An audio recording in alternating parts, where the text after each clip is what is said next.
Hello student, how are you? कैसे हैं आप? 11th क्लासेस 21 में आपका स्वागत है। मैं मुस्तकीम अहमद एक नए टॉपिक के साथ आपका फिर से हाजिर हूँ। मैं पहले वीडियो में हम आपको माइक्रोन एंगस्ट्रॉम पढ़ा चुके हैं और उसको चेंजिंग भी किया हमने कि मीटर से सेंटीमीटर में, सेंटीमीटर से मीटर में और मिलीमीटर से मीटर में कैसे कन्वर्ट किया जाता है, वो मैं आपको पहली वीडियो में पढ़ा चुका हूँ। लेकिन आज की वीडियो में आपके लिए हम लाए हैं द्रव्यमान के लिए। जैसे द्रव्यमान है, द्रव्यमान का मात्रक होता है किलोग्राम। द्रव्यमान का मात्रक होता है किलोग्राम। तो 1 किलोग्राम मान लीजिए हमारे पास 1 किलोग्राम।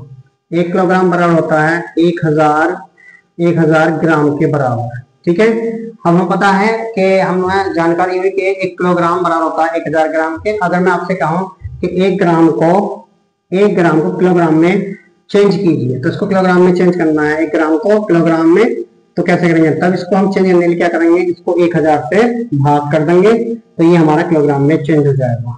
जैसे ये है 1/1000, तो ये 1/10³ kg बराबर हो जाएगा आपका, यानी कि ये हो जाएगा बराबर 10⁻³ kg, यानी कि 1 ग्राम बराबर 10⁻³ kg। ये मेरे पास ग्राम को हमने किलोग्राम में चेंज कर दिया। इसी प्रकार से आता है मेरा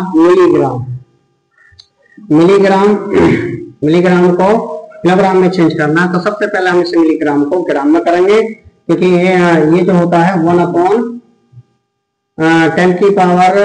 इनके इसे ले लेंगे हम यहाँ पर 10⁻³ ग्राम के बराबर, क्योंकि 1 मिली होता है 10⁻³ ग्राम के बराबर। बट हम जानते हैं कि 1 ग्राम बराबर 10⁻³ kg है, इसलिए मेरे पास हो जाएगा 10⁻³ गुणा 10⁻³ kg। अब इसको के इसमें आपस में घातें जो है जुड़ जाएंगी हमारी, 10⁻³ और 10⁻³ और ये टोटल हुआ आपका 10⁻⁻6 kg, अर्थात 1 मिलीग्राम बराबर होता है 10⁻6 kg के बराबर। तो ये मिलीग्राम को मैंने इसमें ग्राम में चेंज कर दिया। ग्राम से मिलीग्राम सब आगे, जबकि हमारे पास ये द्रव्यमान का मात्रक किलोग्राम होता है। ऐसी और भी बड़ी मात्रक है, जैसे क्विंटल की बात करते हैं, तो वो आपको पता होना चाहिए कि ये मेरे पास ग्राम, मिलीग्राम और हमारे पास यहाँ से एक क्विंटल जो होता है 2 किलोग्राम का 1 क्विंटल होता है। अब इसके बाद आता है हमारे पास समय के समय में जो है, सबसे पहले समय का मात्रक घंटा होता है। तो 1 घंटा बराबर होता है 60 मिनट के बराबर। 1 घंटे कितने होते हैं? 60 मिनट, और 1 मिनट में होते हैं, 1 मिनट बराबर होता है 60 सेकंड के बराबर। ठीक है, अब इन्हें कन्वर्ट किया जाता है ऐसे ही। अगर मैं कहूं आपसे 1 घंटे में कितने सेकंड होते हैं, तब इसको हम करेंगे यहाँ से। सबसे पहले मैं 1 घंटा बराबर हो जाएगा 60 मिनट के, 60 मिनट यानी कि, और 1 मिनट में 60 सेकंड, तो यह 60 गुणा 60 सेकंड हुआ आपका। तो यह 3600 सेकंड होते हैं। इसका मतलब ये हुआ कि एक घंटे में 3600 सेकंड के बराबर होता है। इसी प्रकार से मिली सेकंड में देख लीजिए, आपका मिली सेकंड बराबर होता है, मैं बताया कि मिली में 10⁻³ होते हैं, तो 10⁻³ सेकंड। ऐसे ही अन्य हो गया नैनो सेकंड का आपको पता है 1 नैनो बराबर होता है 10⁻⁹ के बराबर, तो ये हो जाएगा 10⁻⁹ सेकंड के बराबर हो जाएगा।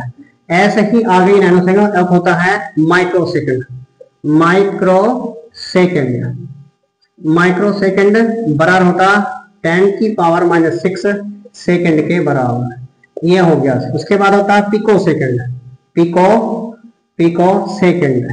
तो पिको सेकंड बराबर होता है 10⁻⁻12 सेकंड के बराबर। अब कभी ये होता है कि किलोमीटर प्रति घंटा को मीटर पर सेकंड में चेंज करना होता। पहली बात तो ये पता नहीं चाहिए किलोमीटर प्रति घंटा किसका मात्रक है। तो किलोमीटर प्रति घंटा जो हम नापते हैं वो वेग का मात्रक है, यानी कि चाल का मात्रक है आपका इसमें। तो चाल देखे मान लो क्वेश्चन ये है कि एक कार की चाल 72 किलोमीटर प्रति घंटा है, इसे मीटर पर सेकंड में बदलिए।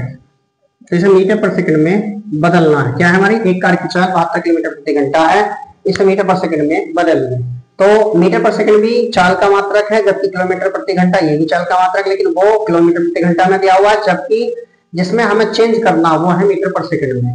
तो हमारे पास हो गया 72 किलोमीटर। दिया क्या हमें? कार की चाल, कार की चाल है 72 किलोमीटर प्रति घंटा। तो इसको हम चेंज करेंगे मीटर पर सेकंड में। तो ये हो जाएगा 72 गुणा 1 किलोमीटर में होते हैं 1000 मीटर। कितना हो गया? 1000 मीटर। और 1 घंटे में होते हैं 3600 सेकंड। यानी कि आप लिख सकते हैं इस तरह से, हम लिख सकते हैं 60 गुणा 60 है ना सेकंड। ये हुआ आपका। तो देखिए 2 जीरो से 2 जीरो हमारे यहाँ पर ये कैंसिल हो गए। ऊपर हो गया 72 गुणा 10, ये हो गया 36 मीटर पर सेकंड। 36 गुनी 72 तो हो गया 2 गुणा 10 मीटर पर सेकंड, यानी कि हो गया 20 मीटर पर सेकंड। ये हमारे पास आ गया 20 मीटर पर सेकंड। अर्थात किलोमीटर से मीटर में चेंज हम करेंगे तो ये 20 मीटर, यानी कि हमें पता होना चाहिए कि 1 किलोमीटर कितने मीटर होते हैं और 1 घंटे में कितने सेकंड होते हैं। तो यहाँ तक ये हमारा टॉपिक आज पूरा हो जाता है। इसमें मैंने बताया आपको चेंजिंग करना द्रव्यमान एंड हमारे पास समय की मात्रा। यूनिट किसके थे? आपके टाइम एंड मास की यूनिट हो गया, हमने चेंजिंग करा था। यहाँ पर हमारी वीडियो तक कंप्लीट हो जाती है। आपसे गुजारिश है कि हमारी वीडियो को लाइक, शेयर, सब्सक्राइब और ज्यादा से ज्यादा सब्सक्राइब करें और लाइक करें। धन्यवाद।